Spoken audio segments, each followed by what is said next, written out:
installing an M.2 backplane and M.2 drive. Note: if the M.2 backplane is installed on the middle drive cage, work through the following procedure to install it.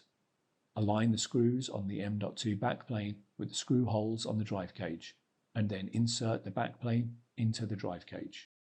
Fasten the screw at the middle of the M.2 backplane.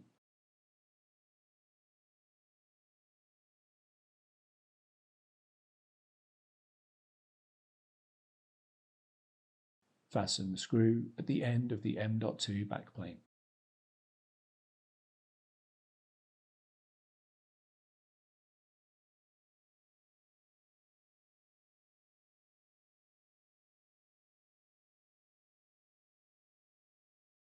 Install the M.2 drive.